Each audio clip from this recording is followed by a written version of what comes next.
आचार्यों के द्वारा बताई हुई गाथाओं के अनुसार आपको सुनाई जा रही है। यद्यपि भगवान श्री राम के विषय में रामायण के रूप में अनेक तरह की कथाएं प्रचलित हैं, देश में हैं, विदेश में हैं, लेकिन मुख्य रूप से अगर आप भारतीय इतिहास की ओर दृष्टिपात करेंगे तो आपको ज्ञात होगा कि इस धरती पर हमेशा से दो धाराएं चली हैं। एक वैदिक परंपरा कहलाती है और एक श्रमण परंपरा कहलाती है। वैदिक परंपरा जो वेदों को प्रमुख रूप से मानती है और श्रमण परंपरा जो श्रमणों को, दिगंबर रूप को और जैन तीर्थंकरों को, जिनेंद्र भगवान को विशेष रूप से मानती है। ये दोनों ही परंपराएं इतिहास के पन्नों पर अंकित हैं और इन दोनों ही परंपराओं का इतिहास अनादि है, सनातन है।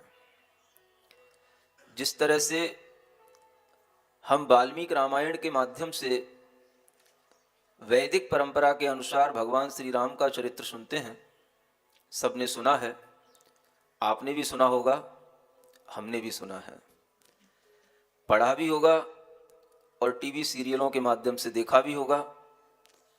ठीक इसी तरह से एक और परंपरा जो हमेशा समानांतर रूप में चलती आई है, जो श्रमण परंपरा कहलाती है, जैन परंपरा कहलाती है।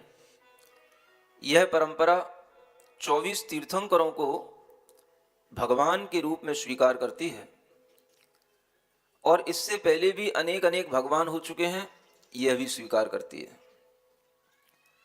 इस श्रमण परंपरा का, जैन परंपरा का उल्लेख उनके तीर्थंकरों के उल्लेख से ज्ञात होता है कि सभी वेदों में, पुराणों में भगवान ऋषभ देव जो प्रथम तीर्थंकर हुए उनका उल्लेख मिलता है। विष्णु पुराण में भगवान ऋषभ देव, उनके पुत्र भरत, मां मरुदेवी का वर्णन वैसा ही मिलता है जैसा जैन आगम के अंदर मिलता है।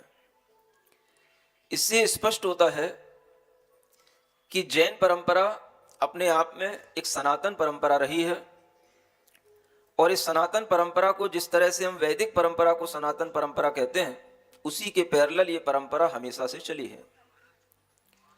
कितनी ही पुरानी सभ्यताएं हों, चाहे वो हड़प्पा की सभ्यताएं हों, मोहनजोदड़ो की सभ्यताएं हों, सिंधु घाटी की सभ्यताएं हों, इतिहास में हर सभ्यता में जिस तरह से वैदिक संस्कृति के अनेक शिलालेख, उल्लेख उत्खनन में प्राप्त होते हैं, इसी तरह से जैन मूर्तियां, जैन अवयव, जैन मुद्राएं, अनेक शिलालेख प्राचीनता के रूप में इन सब संस्कृतियों में, सभ्यताओं में उपलब्ध होते हैं।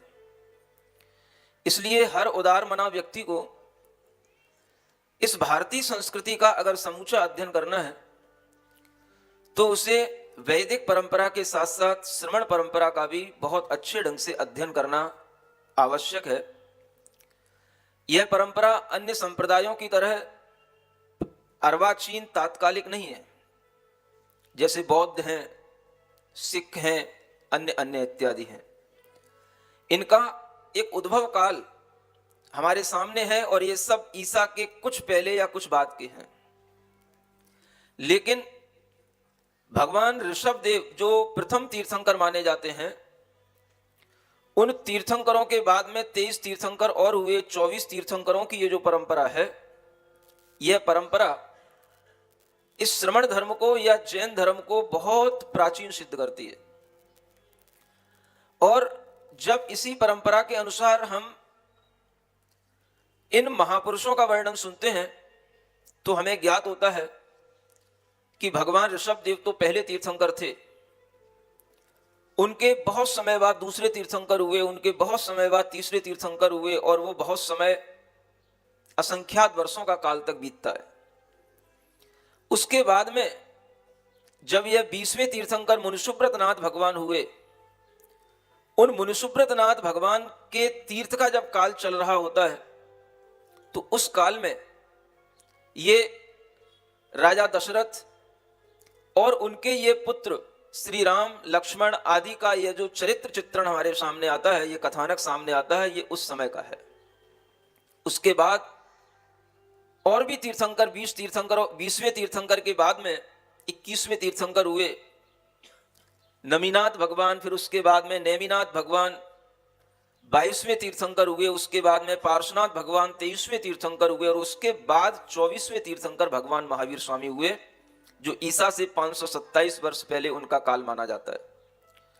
और इसके बाद में जो ये परंपरा चल रही है जो हमारे सामने है, इस पूरी परंपरा को यदि हम ध्यान में रखें तो हमें ज्ञात होता है कि इन तीर्थंकरों का काल बहुत असंख्यात वर्षों पुराना काल है। और इस प्राचीनता को अगर हम ध्यान में रखते हैं तो भगवान मुनिसुब्रतनाथ के तीर्थ में हुए ये श्री राम, श्री हनुमान इत्यादि इन सब का चरित्र चित्रण हमारे पुराणों में मिलता है। और उदार मना व्यक्ति को हमेशा अपना हृदय इतना खुला रखना चाहिए, अपना मन मस्तिष्क इतना खुला रखना चाहिए कि ज्ञान की बातें हमें सबसे ग्रहण करने का भाव आना चाहिए। हमारे मन में आग्रह नहीं होना चाहिए। अनाग्रह पूर्वक अगर हम सम्यक ज्ञान की बातें सुनेंगे तो हमारा मन जरूर पवित्र होगा। भगवान की कथा वही है। कुछ कथानक हो सकता है कहीं उपलब्ध ना हो जो जैन दर्शन में उपलब्ध हो, लेकिन हमें उन पर भी चिंतन मनन करना चाहिए। हम ये नहीं कह रहे कि आपको हर मेरी बात को मान लेना चाहिए या मेरी हर बात को आपको स्वीकार कर लेना चाहिए, लेकिन इतना जरूर कहना चाहूंगा कि हर किसी उदार मना व्यक्ति को एक दूसरे की बातों को सुनना जरूर चाहिए। अगर हम सुनने की भावना रखेंगे तो हम कभी समझ पाएंगे, विचार कर पाएंगे कि आखिर इन तथ्यों से हमारे भगवान की छवि में कोई अंतर नहीं पड़ता। मानो कि जैसे कल आपसे कहा था राजा दशरथ की 4 रानियां थी। हमने सुना है कि राजा दशरथ की 3 रानियां थी, लेकिन कल आपको बताया गया राजा दशरथ की 4 रानियां थी। हमें इन तथ्यों से क्या फर्क पड़ता है? आखिर 4 पुत्र तो हमारे सामने ही हैं। श्री राम हैं, लक्ष्मण हैं, भरत हैं, शत्रुघ्न हैं, और उनका जीवन चरित्र हमारे सामने वैसा ही आ रहा है। कथाएं कैसे आगे बढ़ रही हैं, हमें एक नए दृष्टिकोण से अपने भगवान के प्रति अगर हमारी श्रद्धा रहती है, हमारा विश्वास रहता है, तो उनके अनेक अनेक पहलुओं को जानने की हमारे अंदर जिज्ञासा अवश्य होनी चाहिए। और इसी जिज्ञासा की पूर्ति के लिए ये जैन रामायण आपके सामने आ रही है। जब कल उस कथानक में आपसे कहा कि वह मिथिलापुरी के राजा जनक अपनी पुत्री सीता का विवाह श्री राम से करने का अपना मन बना लिए थे, लेकिन चंद्रगति का पुत्र जो भामंडल, वह उस स्त्री का, उस पुत्री का चित्र देख करके जब मोहित हो गया तो अपने पुत्र को बेहाल देख करके उस चंद्रगति राजा ने राजा जनक को अपने यहां बुला लिया। कैसे बुलाया वो कल आपको बताया था, ध्यान है कि भूल गए? उन्होंने एक विद्याधर को भेजा, उसने घोड़े का रूप बनाया, बहुत सुंदर घोड़ा, सफेद रंग का घोड़ा, अनेक तरह की कलाओं को दिखाने वाला घोड़ा। और उस घोड़े को देख करके राजा जनक का मन उस पर सवारी करने को हुआ, और जैसे ही वो सवारी करके उस पर बैठे, उस घोड़े ने उड़ करके तुरंत उन्हें विजयार्थ पर्वत पर पहुंचा दिया। उन विजयार्थ पर्वत पर जब वो विद्याधरों के यहाँ पहुंच गए, वहां पर भी जिनालय बने होते हैं, उन जिनालयों में उन्होंने दर्शन किए। तब तक वो राजा चंद्रगति आ जाते हैं और वो आपस में बैठ करके बात करते हैं। और वह राजा चंद्रगति कहते हैं कि मैं अपने पुत्र का विवाह आपकी पुत्री से करना चाहता हूं। तो जब राजा जनक ने कहा कि नहीं, मैंने उस पुत्री का विवाह करने का मन तो श्री राम के साथ बना लिया है, ये संबंध नहीं हो सकता है, तो चूंकि वह विद्याधर अपने आप को बहुत बड़ा मानते हैं, तो वह विद्याधर कहने लगा कि आपको हमारा अपमान करना अच्छी बात नहीं। आप समझ नहीं पा रहे कि हम क्या लोग हैं, हम क्या चीज हैं, हम कितने बड़े लोग हैं। हम आकाश में उड़ने वाले, विद्याओं को धारण करने वाले, महाशक्तियों को धारण करने वाले, अनेक तरह की विक्रियाओं को करने वाले हम बड़े समर्थ लोग होते हैं। और हमने अगर अपने पुत्र की खातिर आपको यहाँ बुलाया है तो आपको ये बहुमान होना चाहिए था, कि आपको ये लगना चाहिए था कि हमें इतना बड़ा संबंध करने को मिल रहा है, आपको इसकी स्वीकारता देनी चाहिए थी, लेकिन आपने ऐसा नहीं करा।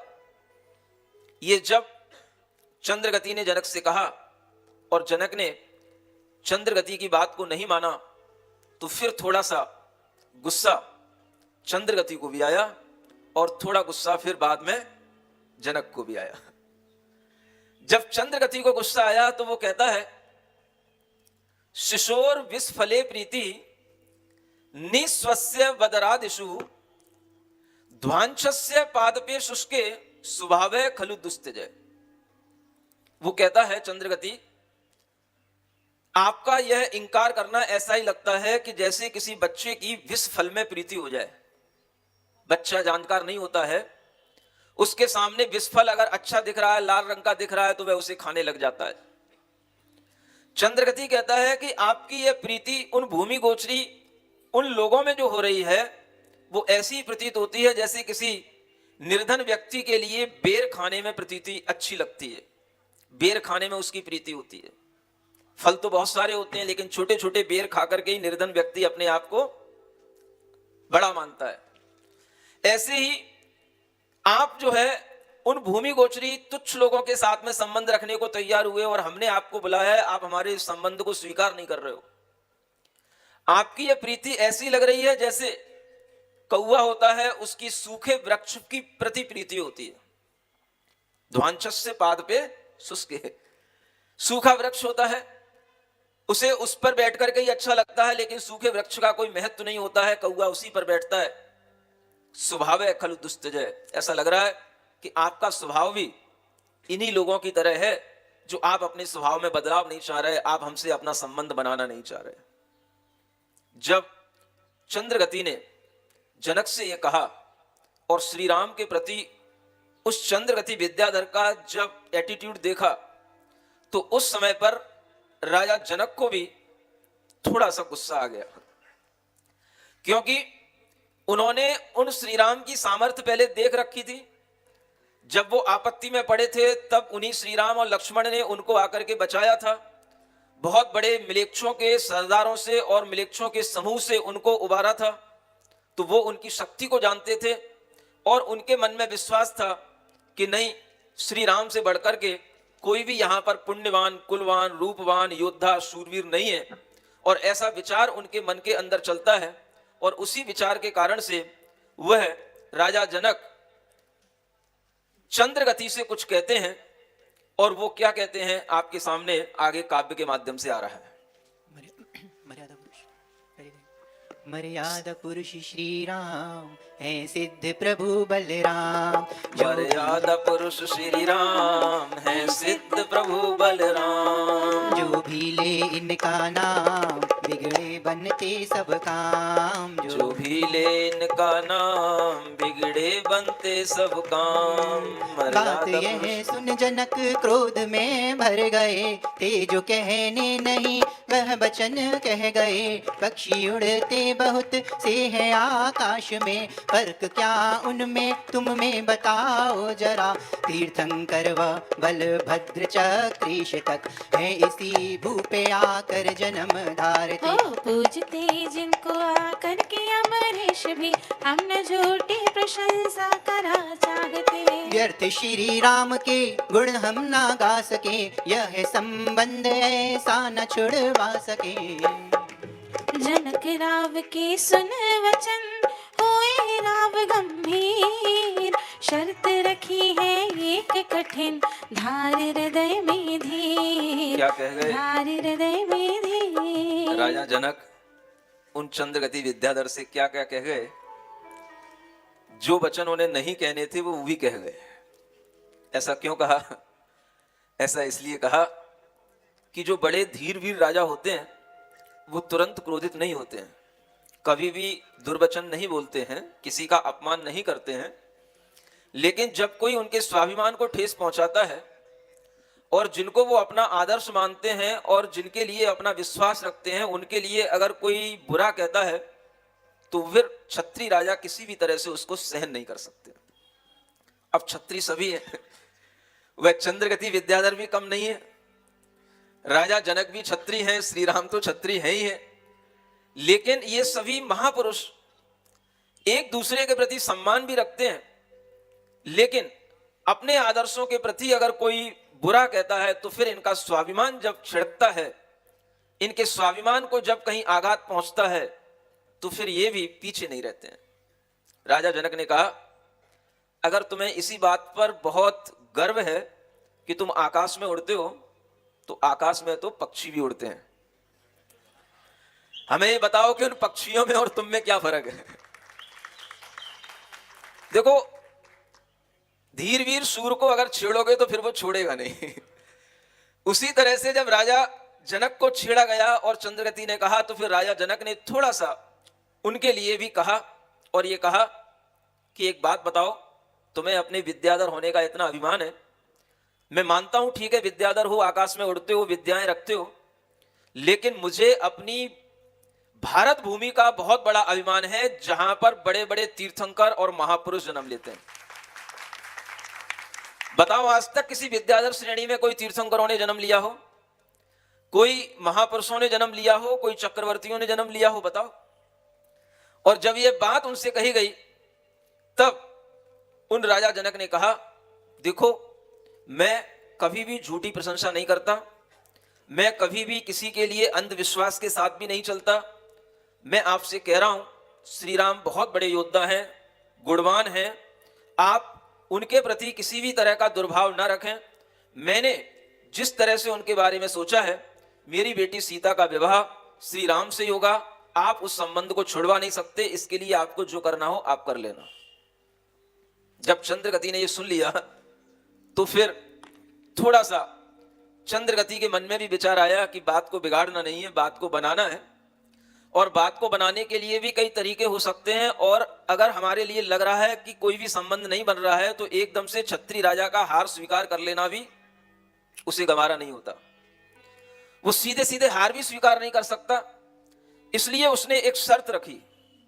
उसने कहा राजा जनक से, मैं आपकी बात मानता हूं और मैं आपके अनुसार ही इस बात को स्वीकार कर लूंगा कि वास्तव में वो श्री राम इतने शूरवीर हैं, लेकिन उसके लिए एक परीक्षा लेनी होगी, और उस परीक्षा में अगर वो उत्तीर्ण हो जाते हैं तो ठीक है, और इस परीक्षा में उनके शौर्य की, उनके शूरवीर पने की, उनके पुण्य की परीक्षा की जाएगी। और उसके लिए एक योजना उसने राजा जनक के सामने रखी, और वो योजना क्या है वो आपके सामने आती है। मर्यादा पुरुष श्री राम है, सिद्ध प्रभु बलराम। मर्यादा पुरुष श्री राम है, सिद्ध प्रभु बलराम। जो त्याग संयम की मूरत है, जो त्याग संयम की मूरत है, उस राम की गाथा गाती हूँ। प्रणम सागर जी की शिष्या हूँ, आचरण की बात बताती हूँ। जय हो जय हो जय हो जय हो जय हो जय हो, राम की जय हो। तुम राम की जो महिमा गाए, हमको विश्वास नहीं आता। हो हम लेंगे परीक्षा थोड़ी सी, गुणगान आपका नहीं भाता। दो धनुष आपको देते हैं, कर लीजिए स्वयंवर की तैयारी। जो इनको आन चढ़ाएगा वो ही परखेगा सुकुमारी। यदि राम से धनुष चढ़ेगा नहीं, जबरन सीता को लाएंगे। संदेश पढ़ाओ देशों में, हम भी तो शीघ्र ही आएंगे। जय हो जय हो जय हो जय हो जय हो जय हो, राम की जय हो। सुन जनक आए मिथिलापुर में, मन में संदेह हुआ भारी। ओ श्री राम धनुष को चढ़ा सके, बस यही चिंता थी सारी। ओ वह धनुष नहीं विकराल काल, अग्नि और सर्प फुकारते हैं। हे देव सहज सेवा करते, कोई पास तलक नहीं आते हैं, कोई पास तलक नहीं आते हैं। प्रणम सागर जी के शिष्या हूँ, आचरण की बात सुनाती हूँ। हो जय हो जय हो जय हो जय हो जय हो जय जय जय। जब चंद्रगति के लिए यह विचार आया तो चंद्रगति ने जनक के सामने एक शर्त रखी कि हमारे पास में देव रक्षित 2 धनुष हैं। उन धनुषों के नाम हैं वज्रावर्त और सागरावर्त। ये 2 ऐसे धनुष हैं जिन्हें सामान्य व्यक्ति इन धनुषों को कभी उठाना तो दूर, इनके सामने खड़ा भी नहीं हो सकता। मैं चाहता हूं कि अगर तुम्हारे श्री राम इतना ही शौर्य और इतना ही पराक्रम धारण करते हैं तो इस धनुष की डोरी चढ़ा करके इस धनुष को हाथ में लेकर के उठा करके दिखाएं। अगर उन्होंने ऐसा कर पाया तो इस स्वयंवर की विधि से ही मैं ये मान लूंगा कि आप अपनी सुकुमारी सीता को उन राम के लिए समर्पित कर देना। और अगर ऐसा नहीं हो पाया तो मैं जबरन सीता को तुम्हारी मिथिला नगरी से उठा करके ले जाऊंगा। यह स्वयंवर की विधि सबके समक्ष होगी। आसपास के अनेक और राजा हैं, उन सबको बुलाओ और उन सब राजाओं के माध्यम से यह पराक्रम की एक परीक्षा ली जाए। जो इस धनुष को चढ़ा देगा, डोरी चढ़ा देना एक बहुत बड़ी चीज होती है, जो इस धनुष की डोरी को चढ़ा देगा, डोरी सहित कर देगा, उसी के लिए यह स्वयंवर की विधि के माध्यम से सीता उसकी होगी। इस तरह का विचार जब चंद्रगति ने मिथिलापुर के राजा जनक के समक्ष रखा तो जनक ने उसकी स्वीकारता भरी और उन्होंने कहा मुझे बात स्वीकार है। और इस बात की तैयारी करने के लिए उन्हें 20 दिन का समय दिया गया और 20 दिन के बाद में वह राजा जनक अपने ही नगर में, अपने ही राज्य में तमाम आसपास के राजाओं को खबर देकर के सबको बुलाते हैं और एक बहुत बड़ा स्वयंवर का महोत्सव होता है। उसमें वह चंद्रगति भी आता है और आसपास के अनेक विद्याधर भूमि गोचरी राजा भी आते हैं और उस धनुष, वे जो दोनों प्रकार के धनुष हैं, उन धनुषों को वहां पर रखा जाता है और उन धनुषों को देख करके, जैसे कि यहां लिखा है, वह धनुष नहीं है विकराल काल है, अग्नि सर्प फुंकारते हैं। जिनके मुंह से अग्नि निकलती है, जिनके पास से सर्प फुंकार करते हैं, देव रक्षित हजारों देवों से सहित वह धनुष थे और उनके पास में पहुंचते हुए भी अनेक राजाओं की क्या दशा होती है। आगे ये कहानी कैसे आगे बढ़ती है। जब जनकपुरी में वह मिथिला नगरी के वह राजा खुद अपनी पत्नी वैदेही को यह बताते हैं कि मैंने इस तरह की शर्त रख ली है, तो थोड़ी देर के लिए उनकी रानी, उनकी पत्नी के लिए भी बहुत खेद होता है। ये क्या आपने कर लिया? एक तो मेरा बेटा पहले ही जन्म के समय पे ही हरण कर लिया गया था, अगर कहीं ये पुत्री भी मेरे हाथ से निकल गई तो मैं फिर अपने भाग्य को हमेशा रोती ही रहूंगी क्या? ऐसा विचार करके जब वह राजा जनक के सामने रोती है तो उस समय पर राजा जनक उसे कहते हैं, संभालते हैं, देखो प्रिय, रोने से कुछ नहीं होता, कर्म के जैसे फल होंगे हमें उसी तरह से कर्मों के फल के अनुसार नाचना पड़ता है। इन कर्मों के माध्यम से ही सारा लोक, सारा संसार नाच रहा है और वह कर्म ही सबसे बड़ा नृत्याचार्य है जो सबको नचाता है। हम लोग तो उसके केवल एक पैदे हैं जो उसके कारण से नाच रहे हैं। अगर हमारे भाग्य में पुत्री का सुख होगा, हमारे भाग्य में हमारा सम्मान होगा तो हमें मिलेगा, और अगर हमारे कर्मों के फल से कुछ ऐसा ही कुछ घटित होना होगा तो वो भी हम सामने देखेंगे। हमें अपने कर्मों पर विश्वास करना चाहिए और जो अब हमने उस चंद्रगति राजा से अपना एक विश्वास प्रकट किया है, हमें वो काम तो करना ही है। और ऐसे करके यह संदेश पूरी जनकपुरी में पहुंचता है। देखिए, जनकपुरी में हो रहे जनक राज का कठिन प्रण जग में शूर जो हो, प्रत्यंचा को चढ़ाएगा सो सीतापति हो। जनकपुर उत्सव है भारी, जनकपुर उत्सव है भारी। अपने वर का चयन करेगी सीता सुकुमारी, जनकपुर उत्सव है भारी, जनकपुर उत्सव है भारी। हो जनकपुरी में हो रहे घर घर मंगलाचार, जनक आगमन से हुआ सबको हर्ष अपार। राजा चिंतातुर हुए कठिन शर्त को दे, रानी सुन व्याकुल हुई क्या विधना केले। राम कहानी सुनो रे, राम कहानी, राम कहानी सुनो रे। राम कहानी कहत सुनत आए, कहत सुनत आए अखियों में पानी। राम कहानी सुनो रे, राम कहानी, राम कहानी सुनो रे, राम कहानी। श्री राम जय राम जय जय राम, श्री राम जय राम जय जय राम। तालियां बजाते हुए चलेंगे। श्री राम जय राम जय जय राम, श्री राम जय राम जय जय राम।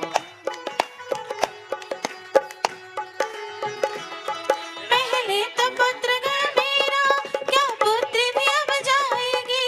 हाँ कौन कर्म आगे आए, होनी क्या खेल खिलाएगी। राजा ने स्वयंवर की ठानी, खबरें सब देश विदेश गई। मंडप बनवाया बहुत बड़ा, जिसमें सब प्रजा समाई गई। रघुवंशी और चंद्रवंशी, हरिवंशी भी सब आए हैं।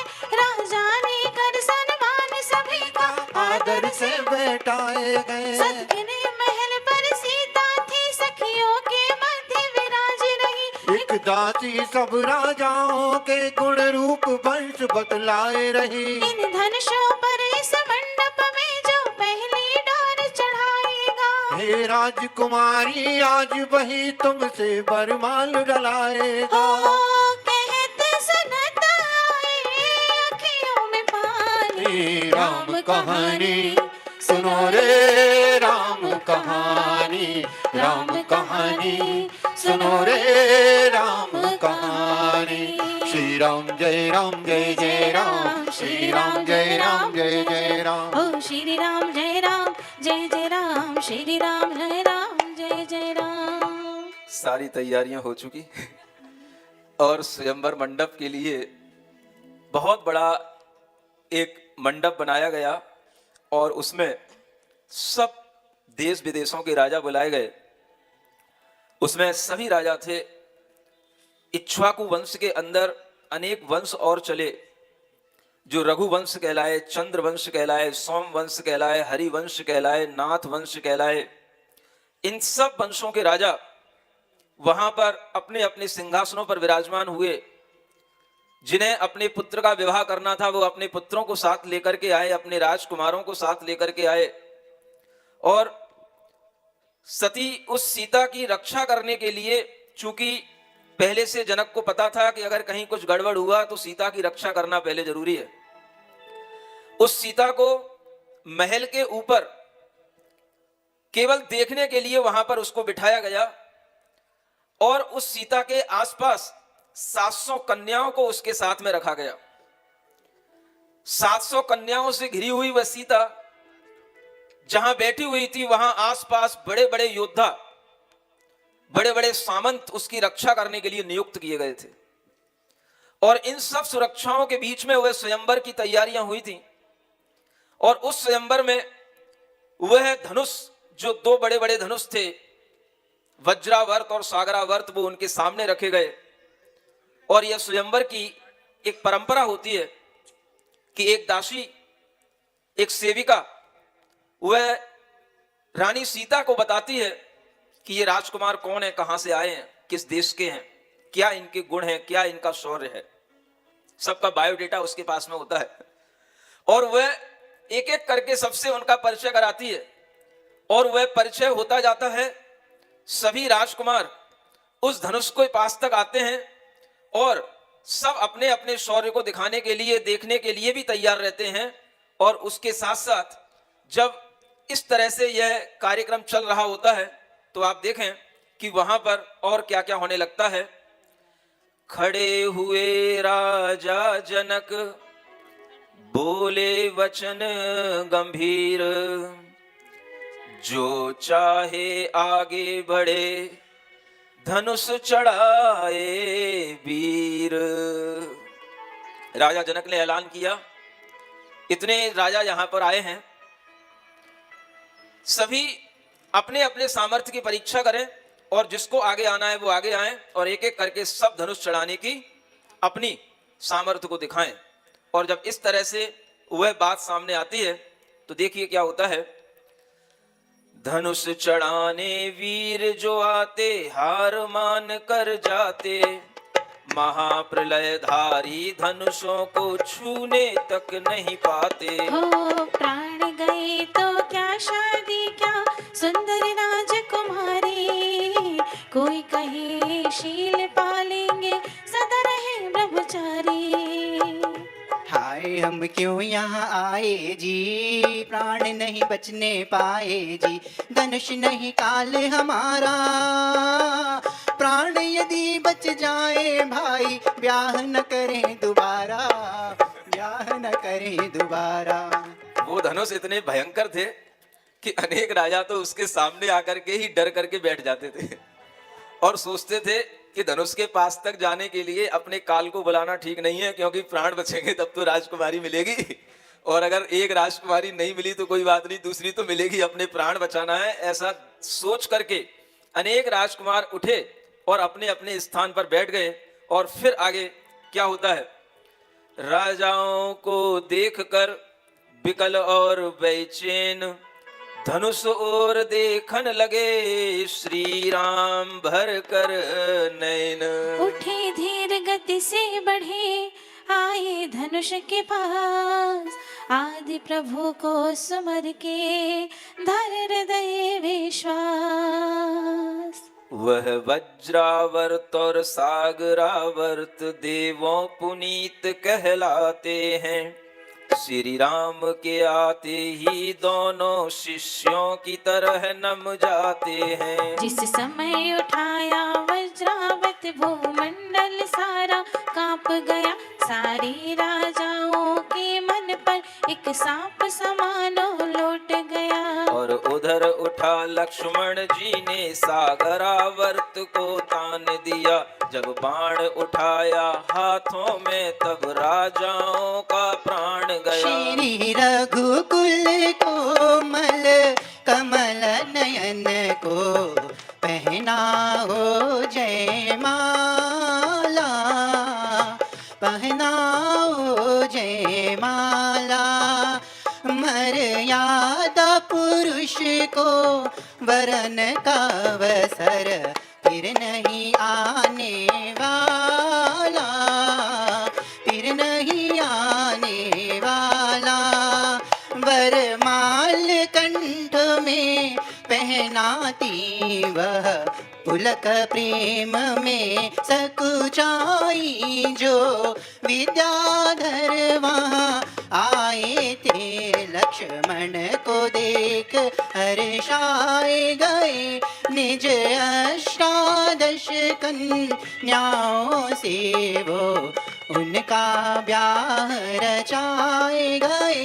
श्री कनकराय ने निज पुत्री शिर लोक सुंदरी श्यानी का, कर ग्रहण भरत से करा दिया उस रूप सुंदरी ज्ञानी का। शादी की वेदी सजी और सी सीता का ब्याह संस्कार हुआ, फिर सखी सहेली मिल बैठी, घर घर में मंगलाचार हुआ। जब हुई विदा की तैयारी, माता ने शिक्षा देनी है, श्री जानकी जी ने हर्ष सहित वह सभी ग्रहण कर लेनी है। जब रामचंद्र जी की बारी आई तो वह उस धनुष के सामने जैसे ही गए, वह धनुष ने फुंकार करना बंद कर दिया।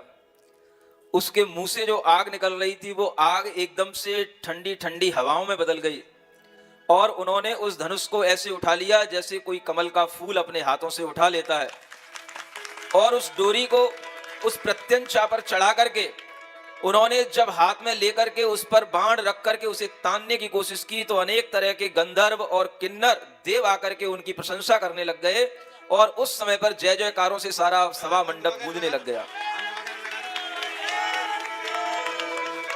जब वो धनुष, एक धनुष वह श्री राम ने उठा लिया जिसे वज्रावर्त कहा जाता था, तो दूसरा धनुष लक्ष्मण ने उठा लिया जिसे सागरावर्त कहा जाता था।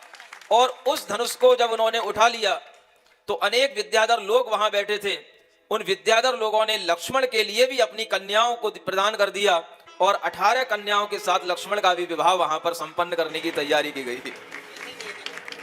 उसी समय पर राजा जनक के भाई राजा कनक भी थे, और उनकी भी एक पुत्री थी जिसका नाम था लोक सुंदरी, और उस लोक सुंदरी का विवाह करने के लिए राजा कनक ने अपना मन बनाया, तो उन्होंने तीसरे भाई भरत के लिए उन्होंने वह कन्या स्वीकार करने के लिए हामी भरी, और इस तरह से उस विवाह मंडप में श्री राम सीता का, लक्ष्मण का और भरत का विवाह वहां पर संपन्न हुआ।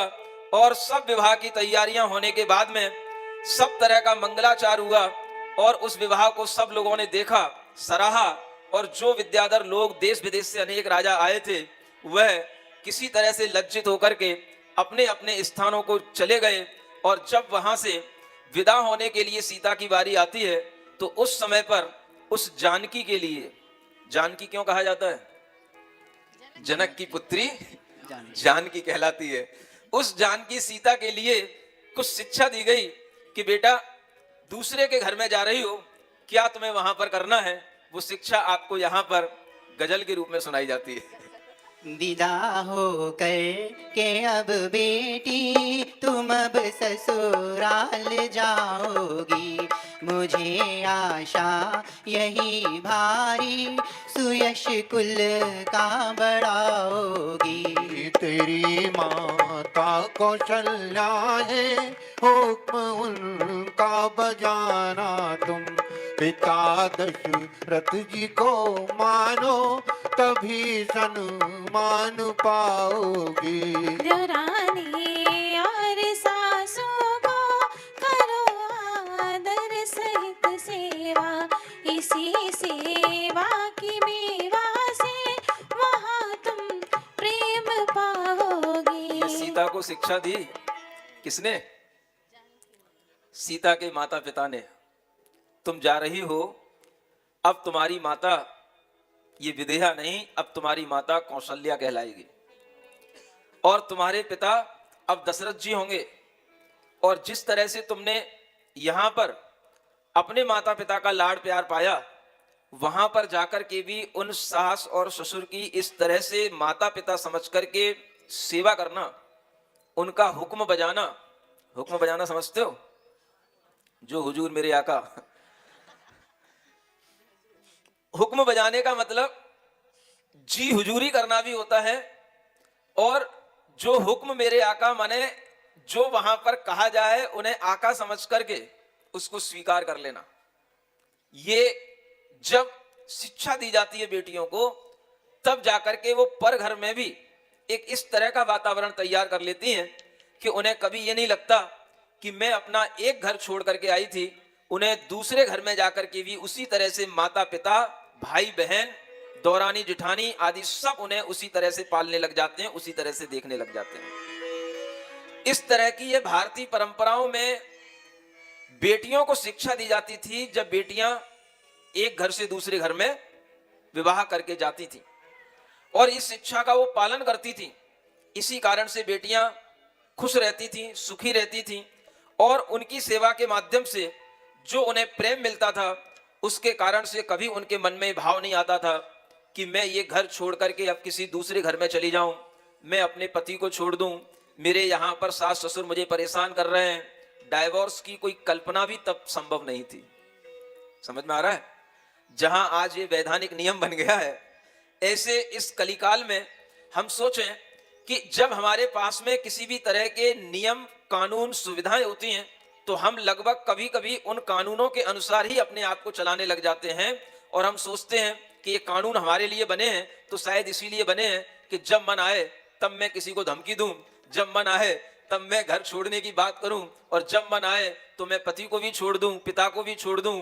इस तरह के जो ये नियम कानून आपकी सुरक्षा के लिए बने थे, उन कानूनों से आज की बेटियां खेलने लग गईं और उसी के कारण से उनका जीवन अब दुखी बनने लग गया।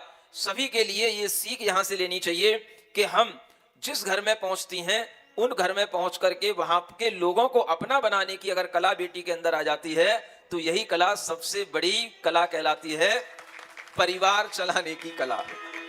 और ये कला हर माता पिता को अपनी बेटी को सिखाना चाहिए, तब जाकर के बेटियों के माध्यम से बहुएं बनकर के उनका परिवार बनता है और परिवार बनेगा तो धर्म बनेगा, धर्म बनेगा तो समाज बनेगी, समाज बनेगी तो देश बनेगा और इस तरह से देश की उन्नति में काम करने वाली ये बेटियां आगे बढ़नी चाहिए। और भी शिक्षा है, करो तन मन से सेवा भी शीघ्र भव। रखना तुम, हाँ। करो तन मन से सेवा भी शीघ्र भव पार जाओगी, है अब तो तेरे हाथों में हमारी लाज सीते, तू खुद गुणवान है बेटी न दासी को बुलाओगी। जनक राव ने सिया को दिया दहेज अपार, आभूषण रत्नों जड़े दीन वे सुमार। हाथी घोड़े पालकी दासी दास हजार, कहाँ तलक वर्णन करूं देखे सब नर नार। जनकपुरी से चल दिए दशरथ विदा कराए, द्रव्य लुटाया बहुत सा अवधपुरी में आया। यह दहेज देने की परंपरा प्राचीन है, लेकिन आप लोग ये ध्यान रखें, दहेज का मतलब होता है बेटी की सुख सुविधा के लिए दूसरे घर में जब बेटी जाती है तो उसके लिए कुछ सामग्रियां इस तरह से प्रदान करना कि उसे कभी भी किसी चीज का अभाव महसूस न हो। ये दहेज मांगा नहीं जाता, जो आजकल हर बात ठहराई जाती है, एक एग्रीमेंट किया जाता है और उस एग्रीमेंट में अगर कहीं थोड़ी सी भी कमी हो जाती है तो जिंदगी भर बेटी को ताने सुनने पड़ते हैं। ये दहेज दिया तो जाता था, लेकिन आप ये ध्यान रखें, ये दहेज पहले कभी ठहराया नहीं जाता था कि हमें इतने लाख चाहिए, इतने करोड़ चाहिए, इतनी गाड़ियां चाहिए। ऐसा कभी भी उस बेटी के पिता से, उस वर के पिता कभी ठहराते नहीं थे, किंतु बेटी का पिता जो भी अपनी बेटी के लिए चाहता था, खुशी होकर के अपने भावों से वह खुशी खुशी वह जो देना चाहता था वो देता था। चूंकि ये लोग राजा थे इसलिए बड़े बड़े आभूषण, रत्न, हाथी घोड़े, पालकी सब अपनी बेटी के लिए दिए और उनकी एक ही बेटी थी तो उन्होंने उस बेटी को सब तरह के मंगलाचारों से भर करके उसे विदा किया। और जब वह बेटी अपने दशरथ राजा के घर तक पहुंचती है और वहां पर अयोध्या में पहुंच करके जब उसका वहां पर जाकर के सौंदर्य देखा जाता है, वहां के नगर के नर नारी उसको देखते हैं तो किस तरह से उसकी सराहना होती है, ये आगे पढ़ते हैं। सब देख देख हर्षाते हैं सीता सी सुंदर रानी को, त्रैलोक्य सुंदरी आ पहुंची सब देख थके पेशानी को। यह कथा यहाँ ही छोड़ जरा कुछ रतनपुर का हाल सुनो, भामंडल को नहीं चैन कहीं उसके मन का अब हाल सुनो। जब उसने सारा हाल सुना सीता श्री राम से ब्याही गई, धनुषों की भीषण परीक्षा में श्री राम लखन की विजय रही। बैठा विमान में अवधपुरी को और उड़ा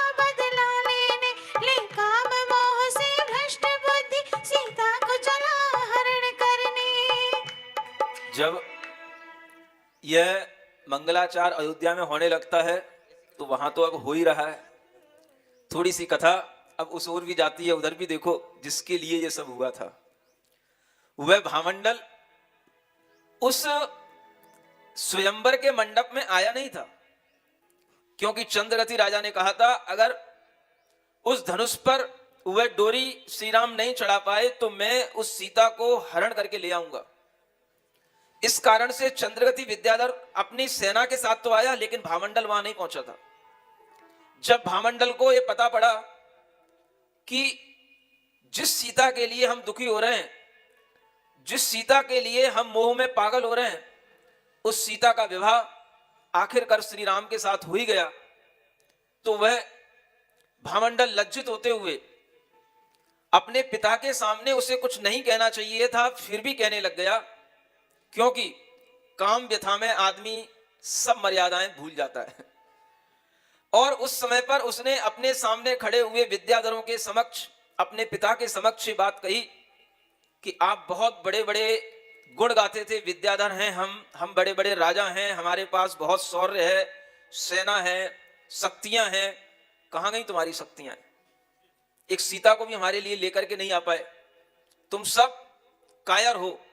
और इस तरह से वहां पर उस सभा में ललकारते हुए वह भामंडल खुद अपने लिए भाव बनाता है कि मैं खुद जाऊंगा और तुम जिस सीता को लेकर के नहीं आ पाए उस सीता को अब मैं लेकर के आऊंगा। सीता को लेने के लिए वह अपनी सेना के साथ में खुद उस नगर की ओर चलता है, और जब वह वहां उस नगर की ओर पहुंचता है तो उस नगर को देखते ही, उसे वहां के व्यवस्थाओं को देखते ही, वहां के महल को देखते ही, उस नगर की संरचना को देखते ही वह एकदम से वहीं पर खड़ा खड़ा कुछ और सोचने लग जाता है, और सोचते सोचते वहीं पर वह गिर पड़ता है, मूर्छित हो जाता है। क्या हो गया? जब उसने उस नगर को देखा तो उस नगर को देख करके उसे जाति स्मरण हो गया। ये जाति स्मरण होता है पिछले जन्म का स्मरण हो आना। इस पिछले जन्म के स्मरण के कारण से हमें पूर्व जन्म की घटनाएं याद आ जाती हैं, पूर्व जन्म के स्थान याद आ जाते हैं, पूर्व जन्म में हम क्या थे, कौन हमारे संबंधी थे, ये भी याद आ जाता है। और ये बात वैज्ञानिक रूप से सत्य साबित हो चुकी है। ऐसी अनेक घटनाएं होती हैं जिन घटनाओं में बालक को अपनी शिशु अवस्था में भी बहुत कुछ याद रहता है, और कभी कभी बड़ी उम्र होने पर भी किसी घटना के किसी प्रकार से आघात पहुंचने पर उसे पूर्व जन्म की बातें याद आ जाती हैं। ऐसा मनुष्यों में भी होता है, पशुओं में भी होता है। इसके अनेक उदाहरण वैज्ञानिकों ने सिद्ध कर रखे हैं कि पूर्व जन्म होता है, और पूर्व जन्म का स्मरण भी अगले जन्म वाले जीव के लिए बना रहता है। ये आपको हमेशा ध्यान रखना है। पूर्व जन्म होगा तभी हम आत्मा को शाश्वत कह पाएंगे और समझ पाएंगे। पूर्व जन्म होगा तभी हम जन्म और मरण के संस्कारों के साथ में आगे बढ़ पाएंगे, और इस जन्म में अपने संस्कारों को सुधारेंगे, तभी जाकर के अगले जन्म में हमें कुछ अच्छी चीजें, अच्छे कर्मों के फल से हमें प्राप्त होंगी। इस पूर्व जन्म के जन्म जन्मांतरों के इस संबंध को, जन्म मरण की इस प्रक्रिया को अगर व्यक्ति अपने विश्वास में ले आता है, तभी जाकर के उसे धर्म करने का और धर्म का मर्म समझने का उसके अंदर भाव आता है। अगर आपको पूर्व जन्म पर विश्वास नहीं होगा, अगले जन्म पर विश्वास नहीं होगा, तो फिर आप इस जन्म के लिए क्यों दुख उठाएंगे? इस जन्म के लिए जो आपको मिला है, जैसे भी मिला है वैसे आपको सुख भोगने का भाव आएगा। लेकिन जब समझदार व्यक्तियों के लिए बात आती है कि नहीं, इस जन्म से पहले भी हम अनेक जन्म जिए हैं, अनेक जन्मों के संस्कार हमारी आत्मा पर पड़े हैं, और उन्हीं जन्मों के संस्कार के कारण से हमारे इस जन्म में अपने आप किन्हीं लोगों से हमारा मोह होता है, किन्हीं से प्रेम होता है, किसी से द्वेष होता है। अनेक तरह के हमारे सामने अनुकूल और प्रतिकूल लोग जो सामने आकर के खड़े होते हैं, जन्म जन्मांतरों के संबंधों के कारण से होता है। उस भामंडल को, उस नगर का चित्रण देखते ही उसे जाति स्मरण हो आया कि इस नगर में तो मैं पिछले जन्म में यहां पर राजा था। उसे याद आ गया कि मेरे साथ क्या हुआ था, और वो सारी घटना उसके स्मरण में आ गई, और स्मरण आते ही उसके अंदर वह मूर्छा इसलिए आ गई कि वो एकदम से बेहोश इसलिए हो गया कि वह सारे पिछले जन्म की बात याद करके उसे अपने ऊपर बहुत लज्जा आई, और वह अपने आप में बहुत दुखी हुआ, और उस दुख के कारण से उसको मूर्छा आई। और जब उसको मूर्छा आई तो फिर उसके बाद में उसका उपचार हुआ। लोग उसको उठा करके फिर उसी विजयार्थ पर्वत पर लेकर के अपनी स्थान पर लेकर के आए, और जब उसके लिए उपचार करने के बाद में उसे बिठाया गया, उससे पूछा गया कि तुम्हें क्या हो गया, तब उसने अपनी बात अपने पिता के सामने रखी। वो बात क्या थी? उसने कहा, पिछले जन्म में मैं यहीं के इसी देश के, जो ये मिथिलापुरी देश कहलाता है, इसी देश के एक विदग्ध नगर का मैं एक कुंडल मंडित नाम का राजा था। और मैं राजा होते हुए भी आताताई के रूप में था। मैंने एक बार एक ब्राह्मण सेठ की स्त्री का हरण कर लिया, और उस स्त्री का हरण करके मैं उसे अपने पास रखने लग गया। लेकिन इस देश के राजा ने मुझे पकड़ लिया और मेरे इस अन्याय की मुझे सजा दी, और उस सजा के कारण से मुझे देश निकाला हुआ, और मैं अकेला भटकते भटकते, घूमते घूमते उस जगह पहुंच गया जहां पर अनेक यति, अनेक मुनि धर्म आराधना कर रहे थे। उन मुनियों के आश्रम में पहुंच गया, और उन मुनियों के पास पहुंच करके मैंने वहां बैठ करके उनसे कुछ ज्ञान की बात सीखी। और जब उन्होंने मुझे धर्म की बात सुनाई तो मुझे धर्म पर विश्वास हो गया, मुझे अरिहंत भगवान पर विश्वास हो गया। और उस समय पर मुझसे कहा गया कि तुम्हें अपने जीवन को आगे अगर अच्छा बनाना है, उन्नत बनाना है, तो सदाचार के साथ रहना सीखो। और सदाचार की शिक्षा हमें वहां मुनियों के आश्रम में मिली, और उस समय पर हमसे अनेक तरह के व्रत संयम को लेने के लिए मुनियों ने हमें शिक्षा दी। लेकिन हम अपनी सामर्थ्य ज्यादा नहीं समझते हुए उस समय पर हमने केवल एक व्रत लिया, और वो व्रत था कि मैं जीवन में कभी भी मांसाहार नहीं करूंगा। मैंने मांस का त्याग किया। जिन धर्म पर विश्वास करके मैंने उन मुनियों के समक्ष केवल एक मांस का त्याग किया, और उसके त्याग के कारण से, उसी पुण्य के कारण से मेरा जब मरण हुआ तो मर करके मैं ऐसे श्रेष्ठ मनुष्य के रूप में, एक श्रेष्ठ राजा के रूप में, वह रानी वैदेही के गर्भ में जन्म लिया। और जिस स्त्री के कारण से मैंने उसको अपहरण किया था, उस स्त्री का भी संयोग से उसी समय पर मरण हुआ, और वह स्त्री भी उसी समय पर वह सीता के जीव के रूप में उस गर्भ में उत्पन्न हुई। और जिस सेठ के, उस ब्राह्मणी का मैंने हरण किया था, उस सेठानी का हरण किया था, वह सेठ भी बाद में भटकता भटकता, अनेक तरह से परेशान होता होता वह किसी तरह से वह भी कुछ साधु बन गया, और साधु बनने के बाद में उसने भी तपस्या की, वो देव बन गया। और जब दोनों का जन्म हुआ तो उस देव ने उस पूर्व जन्म के वैर के कारण से मेरा अपहरण कर लिया, और मुझे ला करके यहाँ इस श्रेणी में, विजयार्थ की श्रेणी में, यह राजा के यहाँ पर मेरा पालन हुआ। और ये बात जब उसने उसको बताई तब सबको समझ में आया कि जिस भामंडल के लिए ये विवाह होने के लिए वह राजा चंद्रगति आतुर हो रहा था, वह भामंडल उस सीता का भाई है। वह उसका भाई होने के कारण से उसके लिए इतनी मूर्छा आ गई कि मैंने अपने जीवन में कितना बड़ा अनर्थ सोच लिया, और मैंने अपने जीवन में कितना बुरा सोच लिया। ऐसा कोई उच्च कुलीन व्यक्ति भी कभी सोचता नहीं, नीच कुल का भी व्यक्ति नहीं सोचता। मैंने इतना अपने बारे में ऐसा बुरा भाव कर लिया, और ऐसा बुरा भाव जब उसके आत्म निंदा से भर गया, आत्मगर्हा से भर गया, तब जाकर के उस समय पर जो राजा चंद्रगति इस समाचार को, इस व्याख्यान को सुन रहे थे, उसके पूर्व जन्म के स्मरण को सुन रहे थे, उनके साथ देखो क्या होता है। वो विचार करते हैं कि संसार की दशा कैसी है। ये संसार की दशा का वर्णन भी यहां सामने आता है। बैठा विमान में अवधपुरी को, और उड़ा बदला लेने, ले काम मोह से भ्रष्ट बुद्धि, सीता को चला हरण करने। मग के विदग्धपुर से उड़ता विमान जब वह आता है, भामंडल ने देखा पुर को, जाते स्मरण हो आता है। पहले भव इस नगर में जो राजा था जान, कुंडल मंडित नाम को खूब गया पहचान। खूब गया पहचान वह राजा में ही यहाँ पर रहता। यह सीता है बहन हमारी, जान पाप क्यों गहता। वीर फिर भी विमान वहीं से उल्टा रतनपुर को आया, पिता चंद्रगत से आकर के सारा हाल सुनाया। सुन के वैराग्य हुआ उनको, जाऊंगा दीक्षा ले वन को।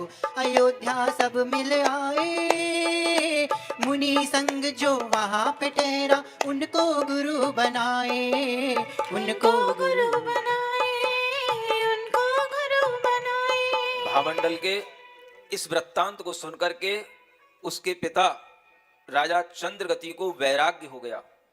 वैराग्य होने का तात्पर्य घर राजपाट सब छोड़ करके मुनियों की संगति में मुनि बन करके ममत्व का त्याग करके आरंभ परिग्रह गृह राजपाट की चिंताओं को छोड़ करके वह एक साधु सन्यासी बनने के लिए उन मुनि संघ के पास पहुंच गया और उन मुनि संघ में जो श्रेष्ठ मुनि थे उनको अपना गुरु बना लिया और भामंडल को अपना राजा बना करके उनका राज तिलक करके वह चंद्रगति राजा वहां से विदा हो जाता है।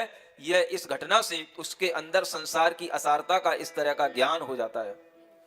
भामंडल को तिलक कर सौंप राज का भार, दीक्षालिनी चंद्रगति होती जय जयकार। सुनो मर्यादा पुरुष श्री राम है सिद्ध प्रभु बलराम। मर्यादा पुरुष श्री राम, हे सिद्ध पुरुष बलवान। दशरथ जिनके जनक कहाए, दशरथ जिनके जनक कहाए, कौशल्यानंदन जन गाए, कौशल्यानंदन जन गाए। इक्ष्वाकु वंश की शान, इक्ष्वाकु वंश की शान, क्षत्रिय जग दया निधान। मर्यादा पुरुष श्री राम, श्री सिद्ध प्रभु बलराम। प्रभु श्री राम, प्रभु श्री राम, प्रभु श्री राम, प्रभु श्री राम। गुरु कथा सुनाए, राम रतन गुण धाम की। गुरु कथा सुनाए, राम रतन गुण धाम की। पावन विद्या धारा है श्री राम की। ये पावन कथा सुनो सब मिल भगवान की। समाचार दशरथ जी सुन परिवार सहित वहाँ आते हैं। सीता भामंडल भाई बहन मिलकर मन हर्ष मनाते हैं। मिथिलापुर से श्री राव जनक रानी युत कौशलपुर आए। माँ बाप पुत्र से मिल कर के हृदय में भारी हर्ष आए। और सब ये परिवार मिल जाता है, सीता भामंडल सभी भाई बहन मिल जाते हैं मिथिलापुर से। उसी समय पर वह कौशलपुर अयोध्या में वह राजा जनक भी आ जाते हैं और फिर वहां पर एक भारी हर्ष का वातावरण तैयार हो जाता है। एक मास अयोध्या में रहकर भामंडल रत्नपुर आए। मिथिलेश कनक बना पिता श्री जनक राज को संग लाए। दशरथ जी को एक वृद्ध देख कर उन्हीं दोनों वैराग्य हुआ। क्षण भर में जग के रागों से मन में उनके वैराग्य हुआ। अब यह कथा जब आगे बढ़ती है तो एक नया मोड़ लेती है। रानी सीता श्री राम ये अपने महल में बहुत प्रेम के साथ अपने भाइयों के साथ अपने माता पिता की सेवा करते हुए रह रहे हैं। किसी भी तरह से सीता के लिए कोई कष्ट नहीं है। और वह दशरथ, वह रानी कौशल्या, अनेक और माएँ सभी आपस में बड़े प्रेम भाव के साथ में पूरे राजमहल में रह रहे हैं और सबके लिए आनंद है। लेकिन व्यक्ति धीरे धीरे जैसे जैसे प्रबुद्ध होता है उसके अंदर कहीं ना कहीं आत्म कल्याण करने की जागृति बनती है। और यह जागृति हमेशा भारतीय संस्कृति में पूर्व पुरुषों में देखते हुए आई है कि हर किसी ने अपने जीवन के अंत में आत्म कल्याण करने की ठानी है। कालिदास जैसे महापुरुषों ने भी यह लिखा है कि जीवन के अंत में हमें वानप्रस्थ आश्रम का और संन्यास आश्रम का सहारा लेना चाहिए। और इसी प्रकार की भारतीय संस्कृति में यह प्रथा चली आई है कि हमेशा बड़े बड़े राजा, बड़े बड़े महापुरुष भी जीवन के अंत में आत्म कल्याण करने के लिए अपना गृह त्यागते हैं और अपनी आत्मा की आराधना करने के लिए अपना मन बनाते हैं। इस परंपरा को अनेक राजाओं ने निर्वाह किया है और देखेंगे कि आखिर आगे अब यह कहानी कहां